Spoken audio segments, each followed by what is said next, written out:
It's funny how sometimes people like enter your life without you ever meeting them. Like you don't get to know them, but you hear stories about this person through the people that you know or a friend of a friend, but then they just keep coming up and you feel like they're in your life, even though you've never met them. Wouldn't know them on the street if you saw them, right? There was a guy like that for me named Marty. I never met Marty. Wouldn't have been able to track him down if you gave me a 23andMe and a genealogy test or something like that. I knew Marty through stories because Marty had an interesting life. This dude spent a bunch of time in France.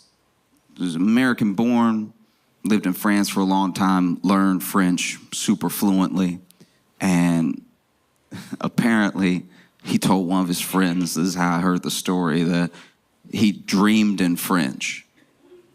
Like he spoke English, obviously, and he lived in the States again, but his dreams would just be full of people speaking French at different points and stuff.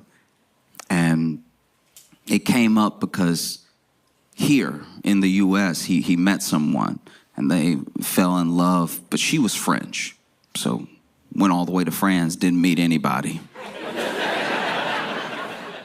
Came back here, met a French woman, right?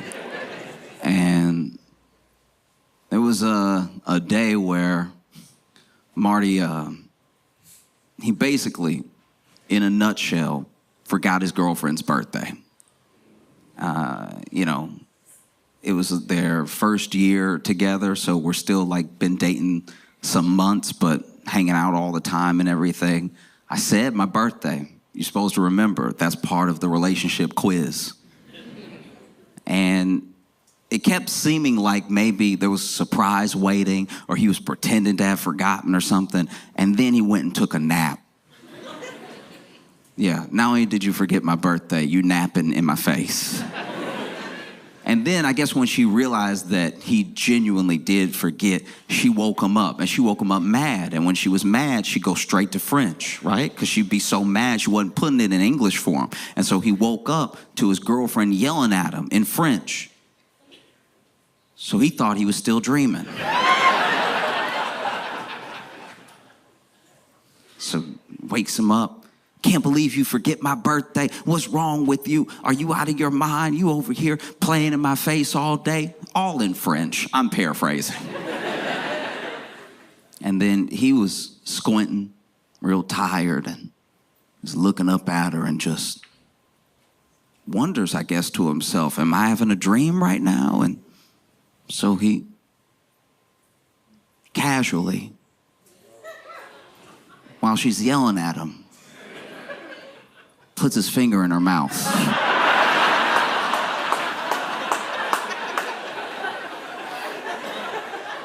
I don't know if you ever had somebody forget your birthday before, but you definitely have not had them put their finger in your mouth as you were letting them have it.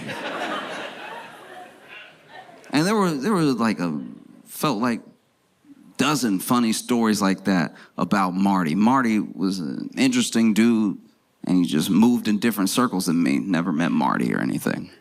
But Marty got older, got married, had some kids and stuff.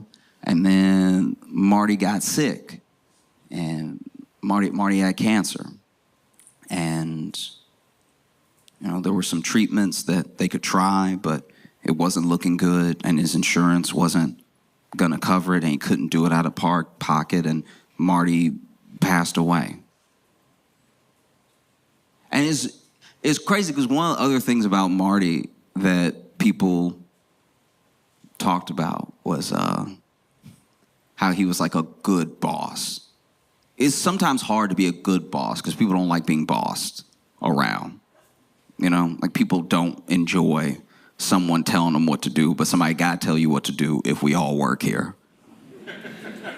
Do you know what I mean? Like, you can't just show up to work and be like, you figure out whatever you feel like. Nothing would get done. Like, there do need to be bosses sometimes in certain situations. It's just how you are a boss, Like, there are certain managers that I've had in my life that honestly, I had the easy job and they still made it hell because they were hell to be around, you know? There's nothing like having an easy job that you know is an easy job. I could do this in my sleep, but I gotta do it next to a jerk. That's the worst, you know? You know those people, got time to lean, got time to clean. And this is another thing I have to accept about bosses, I have to accept about managers. There are some jobs where genuinely, it's in the handbook, it's like part of the job. The job makes you kind of come off like, or maybe turn into a bastard. Do you know what I mean? Because there are policy handbooks of companies where if you got time to lean, you got time to clean is in the book. They just quoting. So there are some jobs where you got to be a monster to do them. And there's some jobs that make you a monster, you know? I was thinking about that when the shooting in New York happened. I know. Because for me, in case you didn't know, in case you somehow have not been on Earth,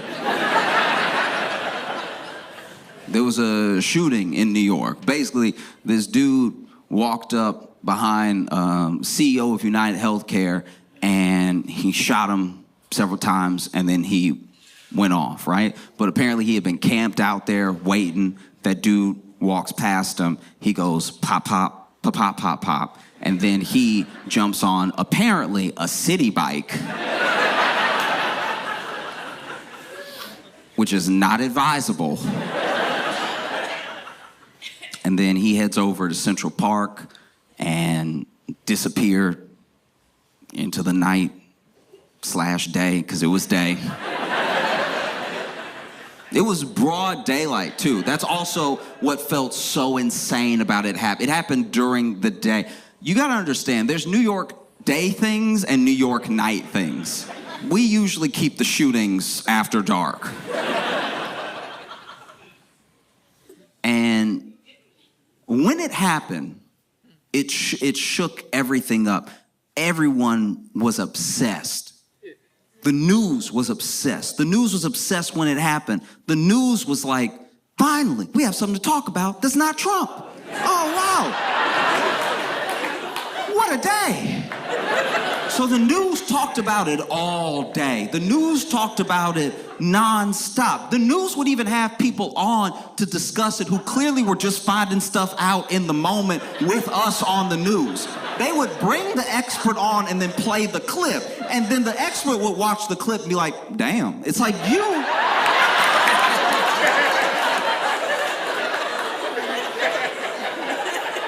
you were supposed to know, sir. That's why you're on the news. The news was absolutely obsessed, right? The news even did a thing that I've never seen before that I very much resented, because I'm just gonna be honest with you. This entire time, I'm just gonna be telling you how I feel. I'm not gonna tell you how to feel. I'm not gonna judge how anyone feels. I'm just talking about myself, right? When I saw it happen, when I saw that video footage that they played, when I saw that dude walk up and pull out a gun and point it at that CEO, I thought to myself, thank God those are white hands.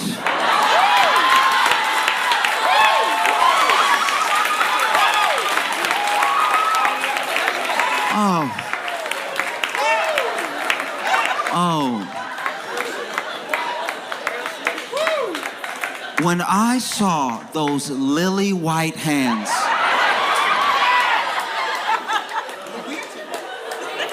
when I saw those pearly white hands, I thought to myself, what a white sight. What a beautiful white thing to happen that does not have anything to do with me, that should not blow back on me at all. What a white moment in America. And then in their obsession, continually, over and over again, describing what happened, going over what happened, the news did something. CBS this morning showed the clip. They showed this man walk up, pull out the gun, and they said on CBS in the morning, a light-skinned man.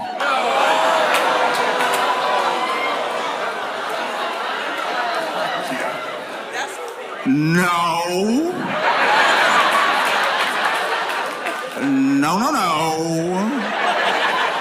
No, light skin.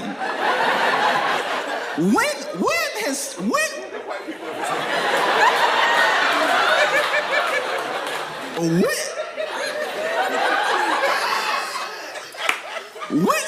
has the news ever said light skin?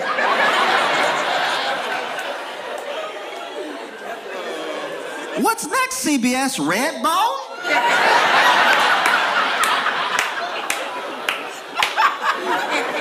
Light skin. I was horrified. No, you know, if it had been a black person, they would say black, because they love saying black. Anytime a black person does something, the news is like, this black.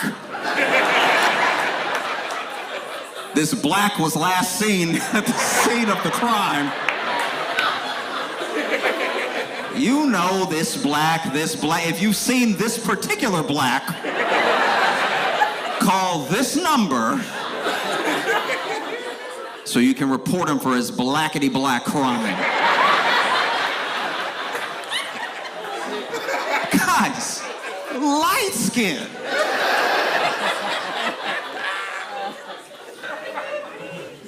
The news was obsessed with it, top to bottom.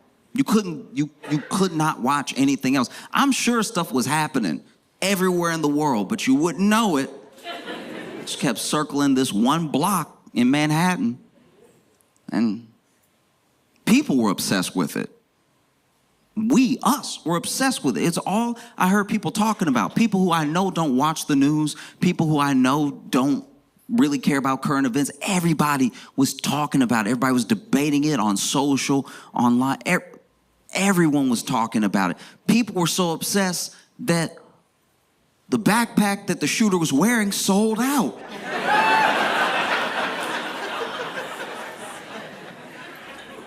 Because in America, everything is an ad, including murder.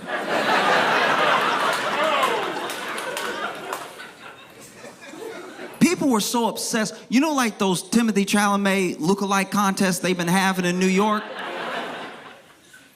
A bunch of white people got together because they knew he was white. A bunch of white people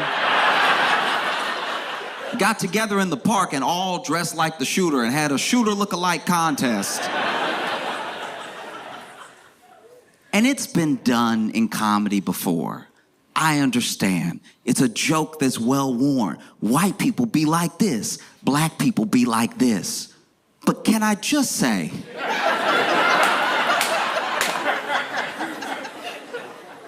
as a black person, we have never, as black people, watched the news, seen the suspect, and then went outside specifically dressed as the suspect.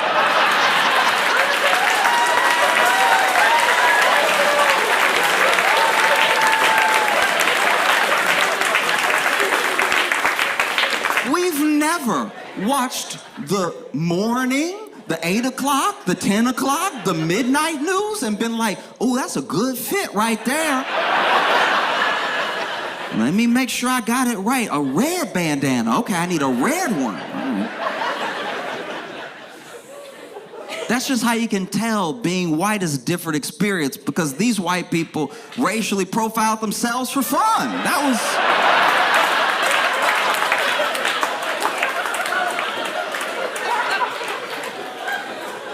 That's just having a time.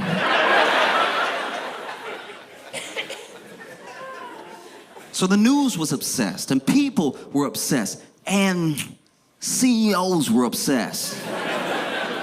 CEOs were like, what? What happened?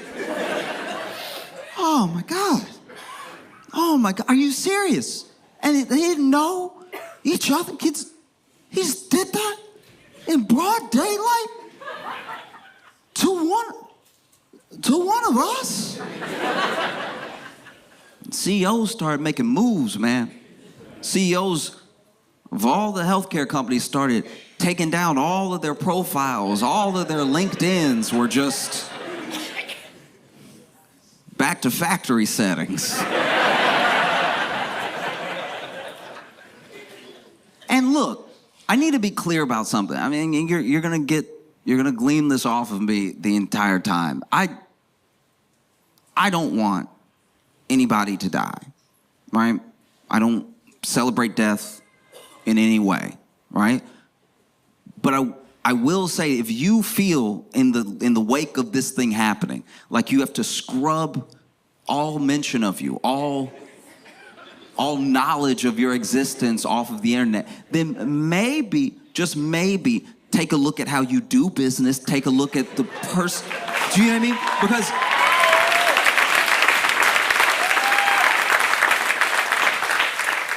Because I've seen this thing before in a different way. Okay, so I had a buddy who, I went to his apartment for the first time, and this dude, I understand taking precautions, because that's what they will say they were doing. They were like, we don't know the motive, we don't know why this person would do this thing, we don't know who they are, we don't know if they're gonna come for one of us, so we try to protect ourselves, you know, we just take everything off. And that's what this guy was doing. I went to his house for the first time, went to his place, and he had 6 locks on his door.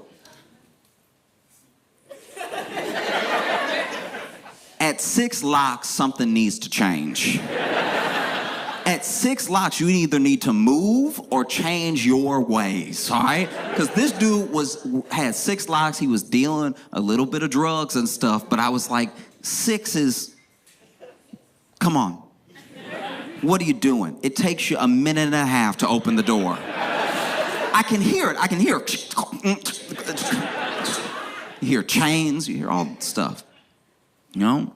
I was like, isn't this worse for you? You really worried somebody coming to get you? You got 6 locks. You sure you won't get killed trying to get in? But that happened, and the news was having trouble thinking of a motive. The news, they were like, why? Why would anyone? Why? Who could it be? You know? Police were having trouble coming up with a motive when they went on the news. They were like, we have no idea why this individual would do something like this. CEOs could not think of a motive. They were like, but we're us. I thought everybody loved us. Everybody wants to be us. Why would somebody come after us, right? You see it on the news.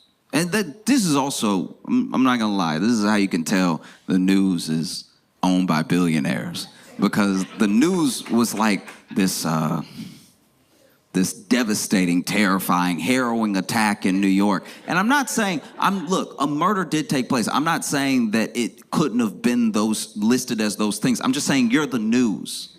Like, you are the mainstream media. You play horrific stuff all the time. You're the same news that when those pages were going off on those people in the Middle East exploding, you were like, check this out. Isn't that wild? The moment 1,000 pages went off and killed a bunch of people. You know what I mean? That same news is like, we still don't know who or why or what or how. No, police couldn't think of a motive. CEOs couldn't think of a motive. CEOs of other healthcare companies couldn't seem to think of a motive. This thing happened the same week as one of the main insurance providers was saying out loud with their full chest, we gonna stop doing anesthesia if you take too long. You better. Which, by the way, is not up to the patient. That's also one of the most insane things about that new policy they were going to try out. I've never had to administer anesthesia to myself. That's just heroin.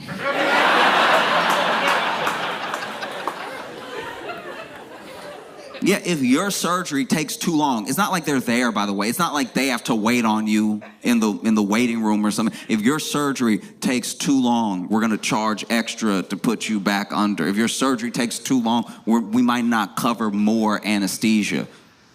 What? In what world did we think you could pay for health insurance and then you wake up during, who knows, whatever serious surgery you're having, and then your doctor has to be like, hey, do you have like $650?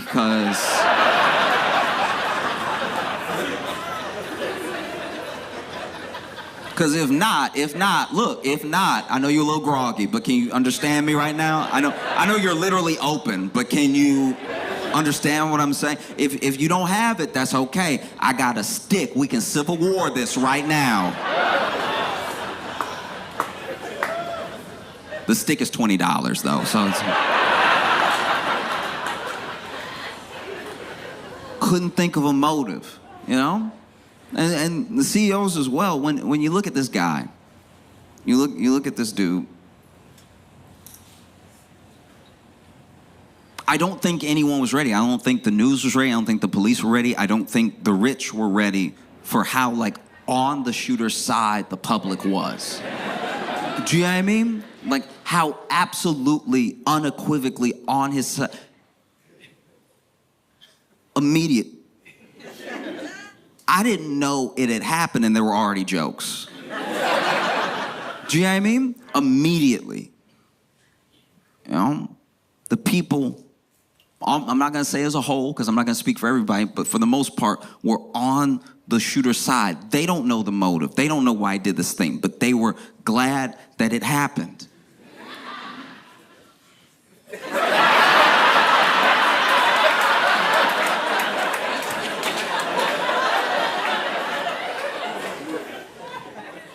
And so out of it, you get these CEOs, you get these rich people going on the news and really campaigning, being like, look, the CEO, this man was a father, this man was a husband, this man, and they really appealed to the humanity of this CEO. And there were people who heard that appeal, and they said, yeah, no, I know he was a person, so was my cousin. So was my brother, so was my sister, so was my friend. You know what I mean? This man had children. He leaves children behind. This is a senseless death. It did not have to happen. And it's like, yeah, no, I know about I know about avoidable deaths. You know? I'm a customer. I know people who have died these avoidable deaths because it took too long to get their medicine, took too long to get the treatment. Maybe it wasn't covered. Maybe they're on the phone forever. This man was a father. He was a husband. Okay, so was Marty.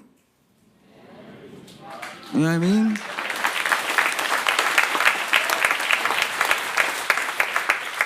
And I think the thing that people are wrestling with, the thing that we're all trying to contend with in how we feel about this thing, because people want to feel like good people. We know that murder is wrong. We know that death is a tragedy, right? Because to me, personally, when I look at any death, when I look at any killing in that way, I personally look at it as a loss and a tragedy, because as long as someone is alive, there's potential. There's potential to turn things around. There's potential to change. And then if you lose that potential, then your story gets cut short and maybe things would have turned around. I'm not saying that they would have, but the thing that we're all wrestling with is that a murder did happen.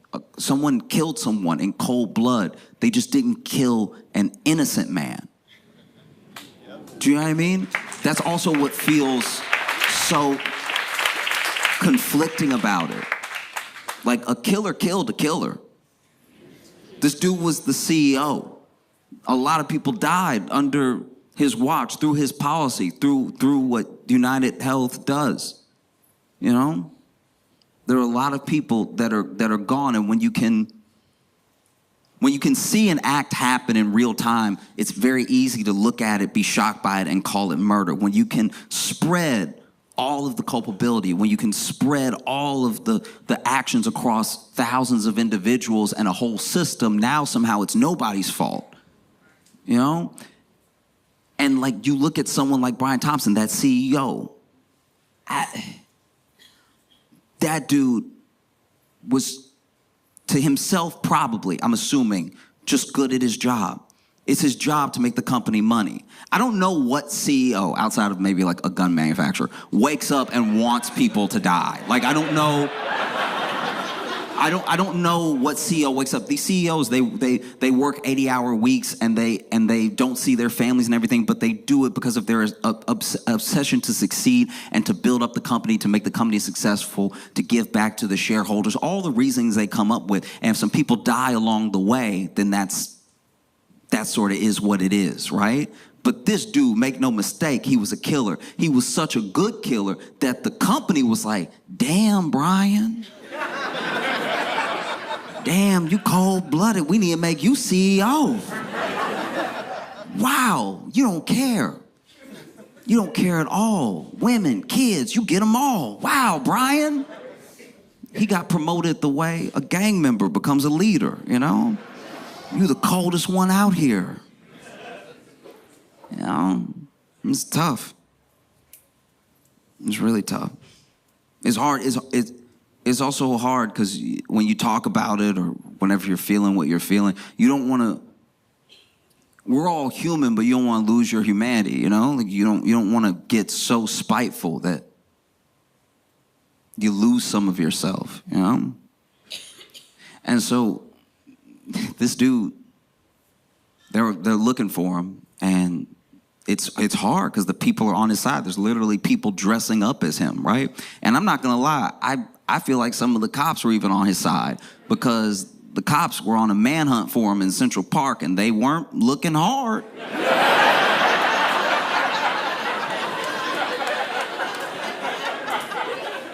Dude, they weren't. Like, did you, if you saw the news and you saw them in Central Park, I've never seen a more lackadaisical hunt in my life.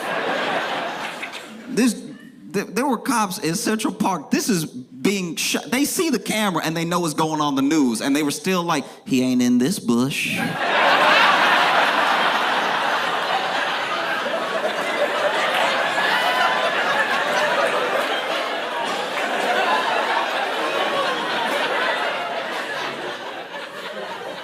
Where else is there to look?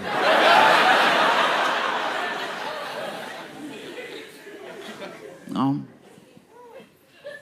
Oh. It's hard, you know? And it's also difficult because you want to have empathy for everybody if possible. You want to see every angle if possible. But this one is tough in a way because of what Brian was just a representative, by the way. That dude just is one of the dudes. Nothing changed. He's one of the dudes. And he can be one of the dudes because the system's already there. So it's not as if doing anything to him does anything to the whole, right? I mean, I will say, I do think they rolled back that anesthesia thing. That did happen.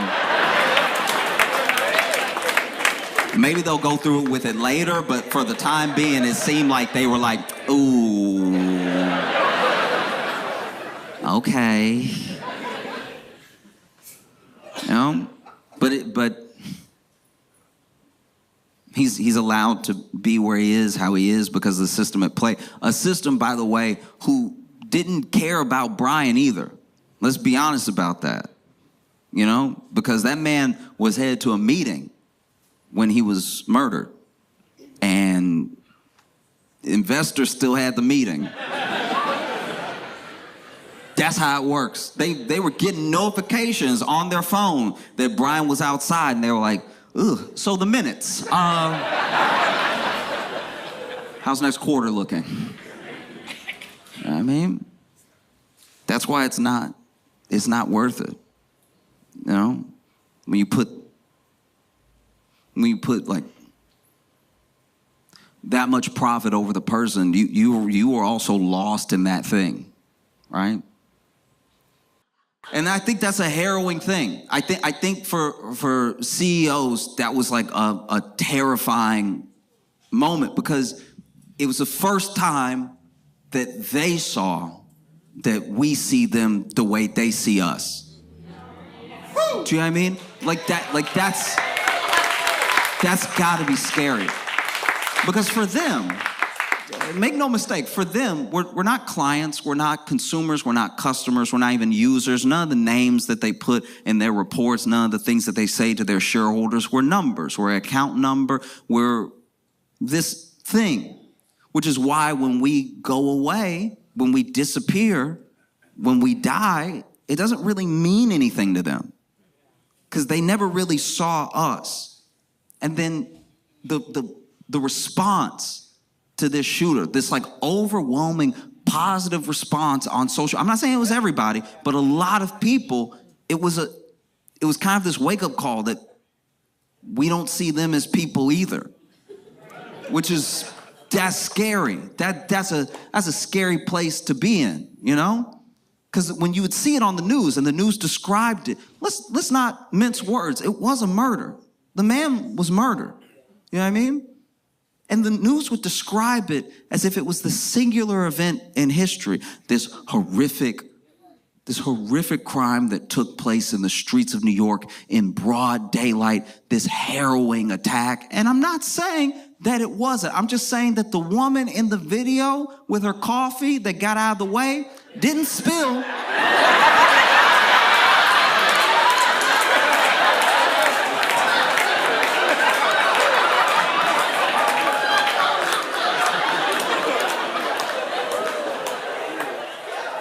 It was one of the most New York things I've ever seen. For someone to get shot and then a bystander be like, he ain't shooting at me.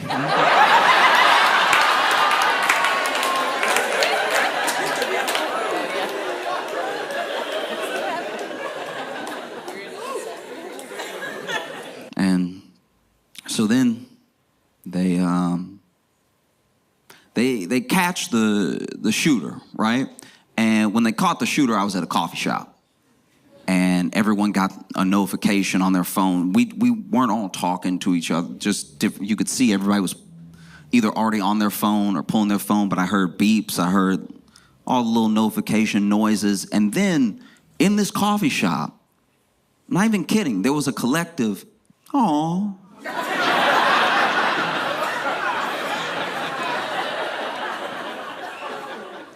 Oh, that's the noise you make if the baby hippo Mudang dies.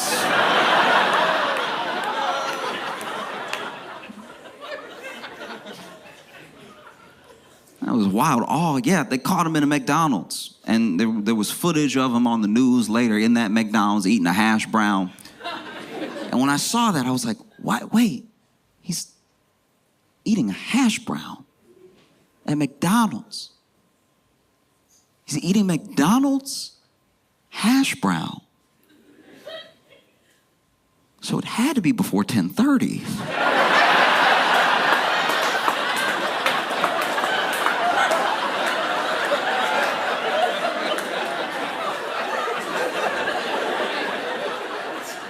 He's eating a McDonald's hash brown, which means somebody woke up early to snitch. Damn, barely awake at 9 o'clock. I don't know. Blinking. Oh, that must be him. Let me make the call. You know? And what's even crazier about that is apparently, at least as of the time I am talking to you, it looks like that McDonald's worker that called him is not going to get the reward money. Which, wow. Is not going to get the reward money. And people were looking it up. The person was like, why wouldn't I get the reward money? Everything. Apparently, what they were told and what the internet says is like, actually, the process of collecting reward money for turning someone in is very complicated because there's an amount that has to be It has to be approved by 2 different bodies, and one body approved the $10,000, but when it got up to like 50, 60, it wasn't approved by both bodies. So then when they turned them in, they may not get anything at all, actually, because there's so much confusion around how much to give them or if it's the full amount. And I'm like, damn, that's kind of wild to me, because there was no confusion when they called and they were like, nigga here.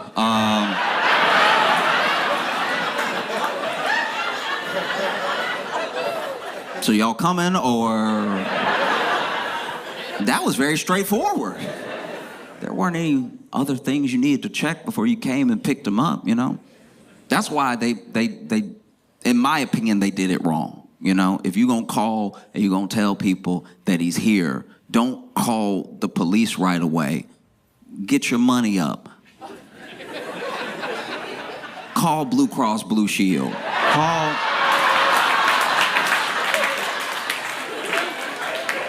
Call Blue Cross Blue Shield and be like, hey, I know you don't know me, but I think I might have eyes on your boy. And we don't know what he gonna do next, so what are you thinking, 50, 60?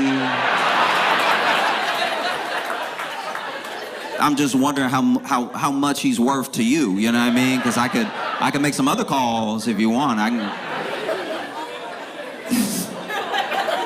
can call a couple different people. There are about 6 providers. Y'all got a real monopoly going on, so. Okay, because he might be here, he might not. Hurry up, it looked like he leaving.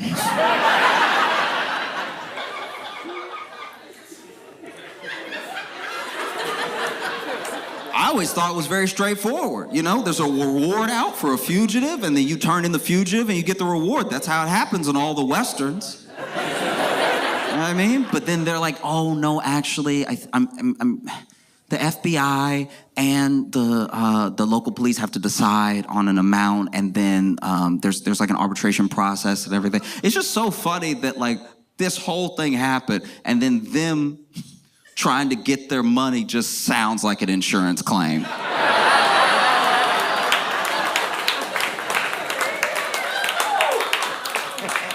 You know? So then they come and they catch the dude, and he has everything with him. He's got his backpack with him, gun in his backpack, 4 fake IDs and everything. And it's kind of wild because so many people, when the attack first happened, thought this dude must be an assassin. How do you get out of New York?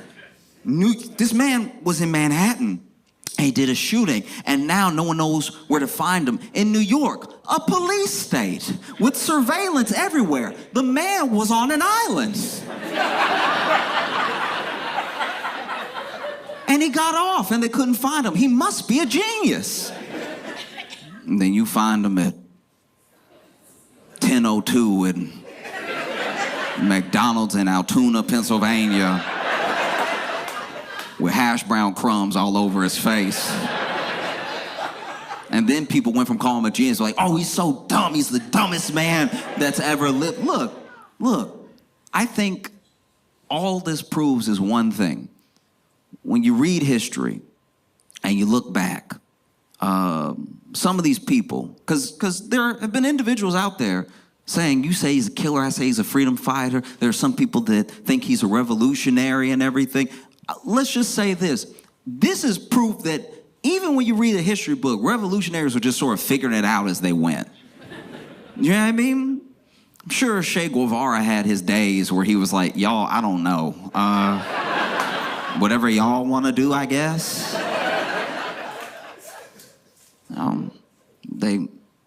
They see the fake IDs, they question them, they bring them in and everything. And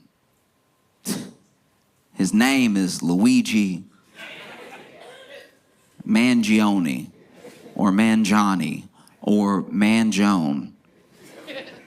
There's so many different ways I've heard his name pronounced that I'm not positive the name he going by wasn't just one of those fake IDs. Like, that's the most cartoonish name I've heard in years. Luigi Mangione. It sounds like you making fun of an Italian person.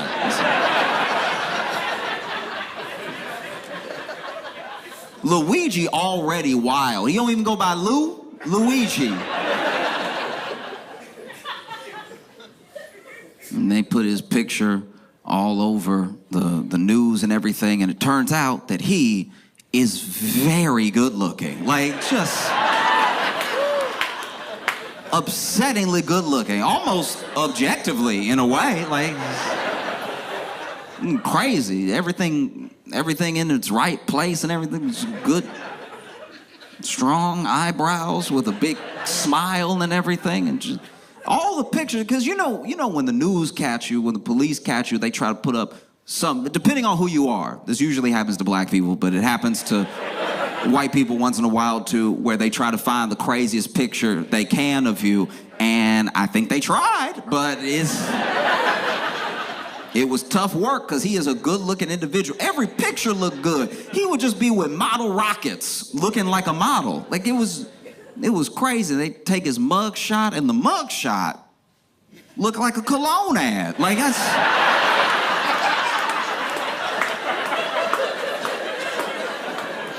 that was upsetting to me as a fellow man. I was like, y'all gotta get one bad pic, please. One bad picture. He was doing everything in that mug shot but biting his lip. Like, you've seen the mug shot. My man was...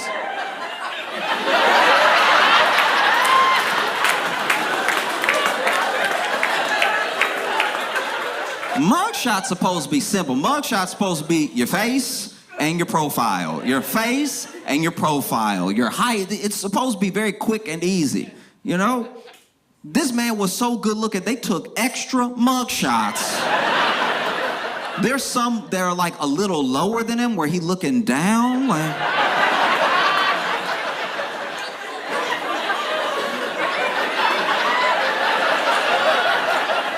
There's some up high where he just like, you can tell, even the mugshot photographer was like, now do it like you're a bad boy.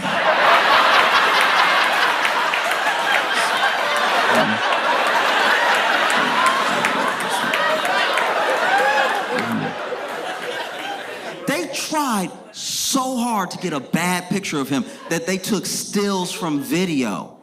They tried to take stills from video because that usually gets people. You take a still from a video and somebody was blinking weird. Okay, normally people blink with both eyes at the same time.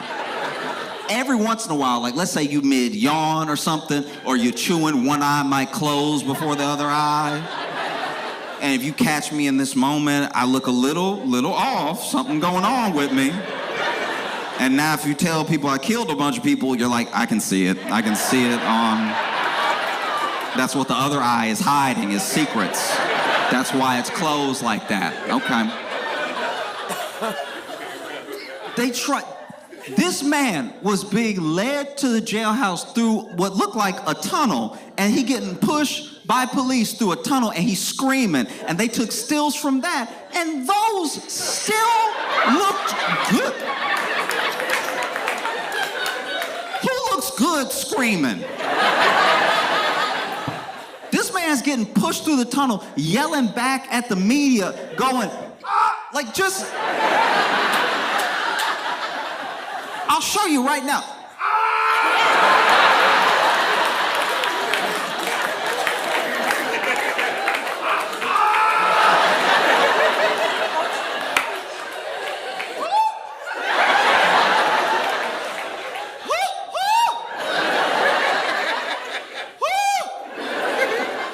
What about that was sexy?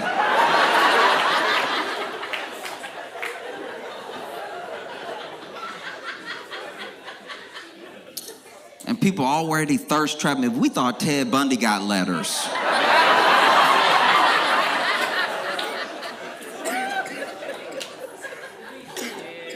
It was insane. It was very aggravating. And then every picture looked good to the point where editors and media consultants and stuff like that were like, stop putting pictures out of him. That's how good he looked. They were like, stop. You botched it.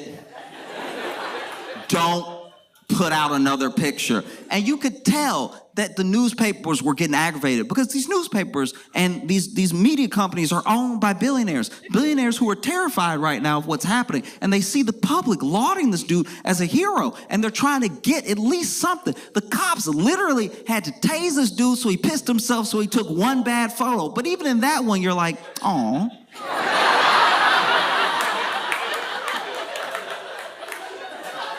I just know that there was somebody at a newspaper flipping out going, y'all can't do your job?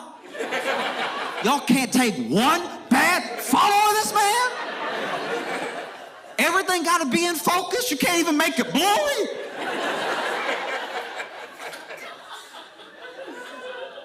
But I'm not gonna lie, when they caught that dude, I felt, everything started to come back up top, like surface level again, where I felt bad for a lot of different people, you know? I did feel bad for Brian Thompson's kids, because you don't pick who your daddy is, you know? And to a certain degree, I even felt bad for the shooter, because I'm like, you're 26, and you have money, something happened. Something happened. You're smart. You have your whole life ahead of you with all of this opportunity. You disappeared for some time, and now you do something happened, you know? But I felt especially bad, like really, really bad for women. Because finally there was a good-looking, rich, well-read man who has nothing to do with Hollywood, but he does murder some. So, you know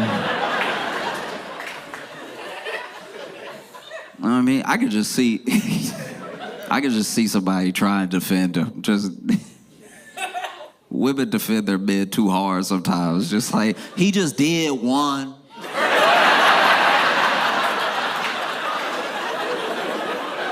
It was just one murder, okay? He can't even murder a little, like. You judging me because my man your man cheat, all right? How about that?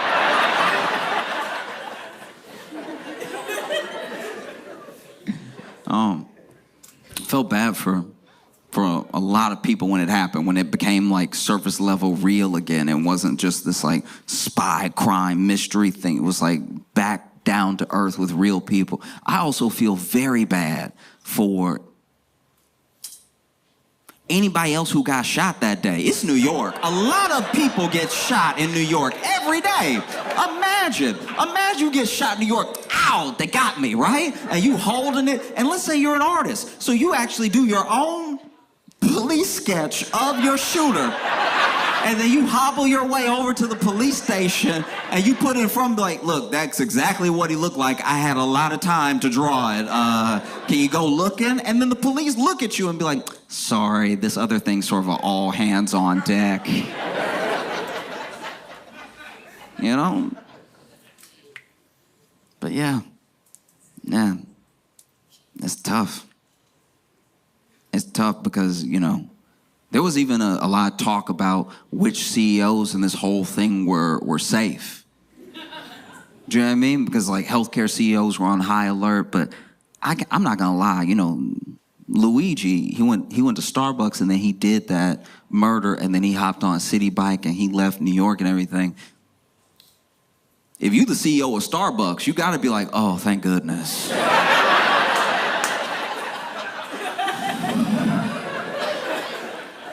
You know, Starbucks does stuff too. Starbucks, they love that labor. They love that cheap labor. So for you to go to Starbucks before you take out a CEO, I'm not gonna lie, you might as well shot that man with an iPhone. Like, what are you doing? And then he gets found at a McDonald's. I'm sure the CEO of McDonald's is like, oh, thank God, okay. I was always good, yes. You know, The CEOs were freaking out, across the board. Who would have thought? Who would have thought CEOs were family? Do you know what I mean? Like, and let's be clear about something. Don't mistake the different CEOs that commented on this, the ones that stayed scared, the ones that appealed to a different way of doing things while they keep doing everything the same way. Don't mistake their self-preservation for empathy. Right? Because those CEOs, they know. And it's not even as if people hated people because they were rich. They hated a system that destroyed people's lives, Because Luigi is rich. Luigi is so rich. When I found out how rich he was, that's so rich. The dude's family owns 2 country clubs. Look. Why do you think I came?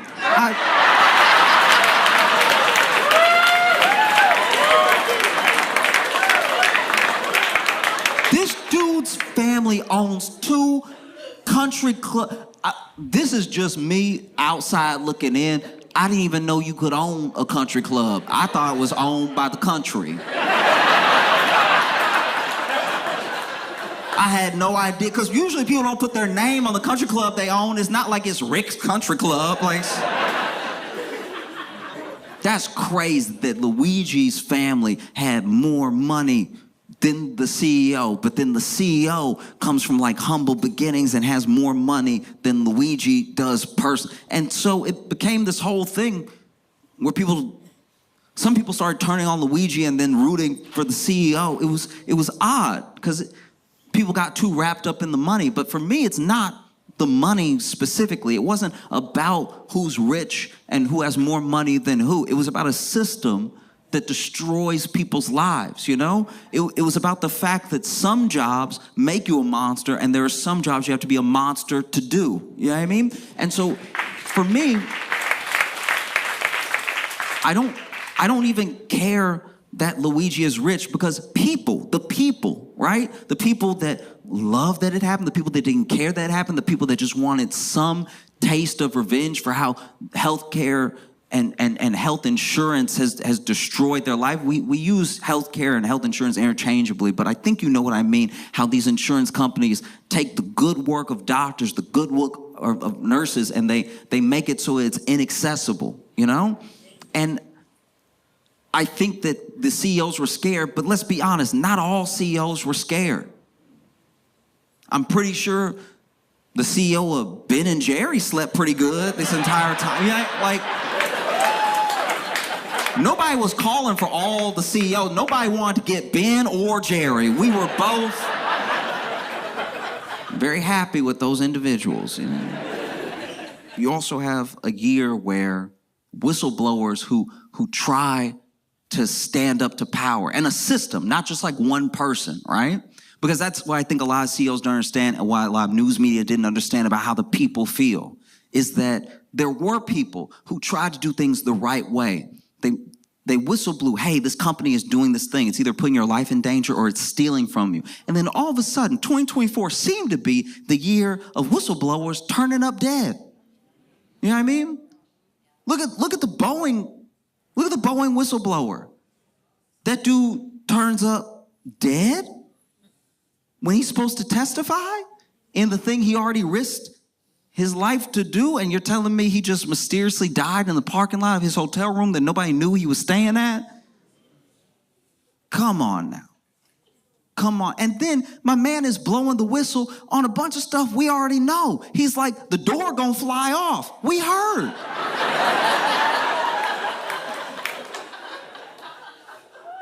And then another whistleblower dies, and another whistleblower dies. And then just today, the whistleblower that blew the whistle on OpenAI was found dead in his apartment.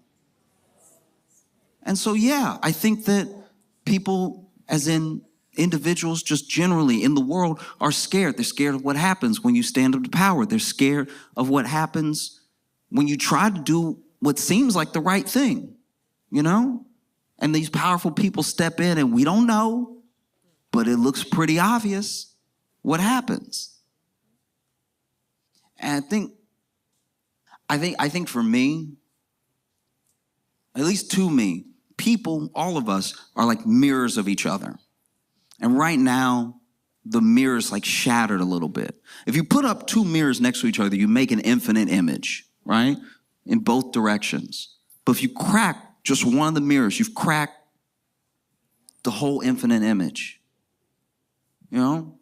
And so the way that they see us, not as people, not as people who they should take care of because we are their customers, we are their consumers. We gave them money in good faith for insurance, for our health, and then you deny when I need something. I've been paying all this money. If I had just saved the money and put it aside, I might have enough myself. And now you're standing in the way of me and my health, and you don't think that there's going to be any blowback with that? You don't think anything is going to happen next? That's wild. We're in a time where you see like Josh Shapiro come up and be like, this guy was not a hero. Let me be clear. Sure, fair enough. I'm with you. All right. But you have to pass legislation. You have to get it through. And don't let a lobbyist sway you. And don't let a lobbyist sway your colleagues. You have to do something then. Because I cannot stress enough how scary it is, how much of an inevitability we're heading to. You know what I mean? If you look at history alone, all by itself, is a playbook for some people, is a cautionary tale for other people. I think a lot of the answer to what we're facing is in history. It's in Versailles. And when you read the history of Versailles, you read the history of French Revolution, it's very apparent that, you know, whether it's police, whether it's an army, guards, whatever it is, they protect the powerful, not the people.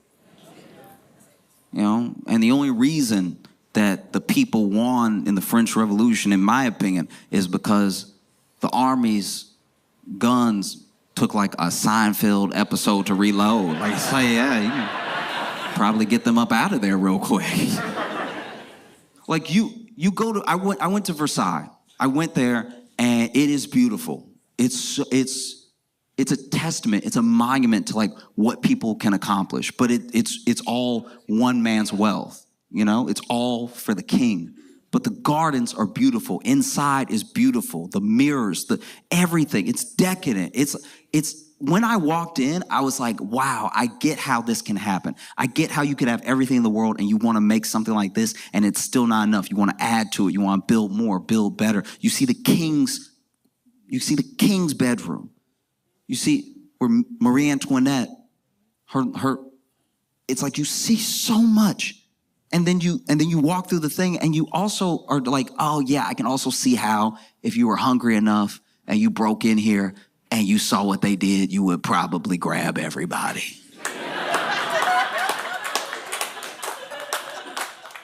It doesn't make it right, but France was headed towards an inevitability. You know what I mean? And if you get on TV and you say, this is wrong, this is absolutely wrong, okay, I agree with you. But what are you going to do now? What's the plan?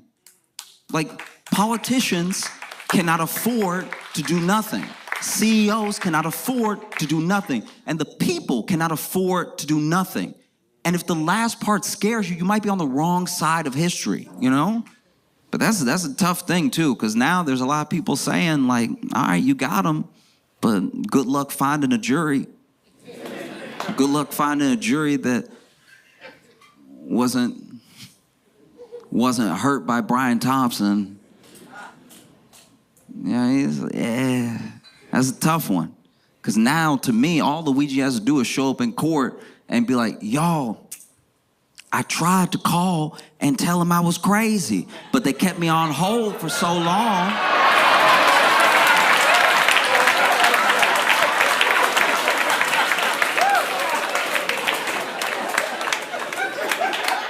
They kept me on hold for so long, I figured maybe I'll just go talk to him personally. When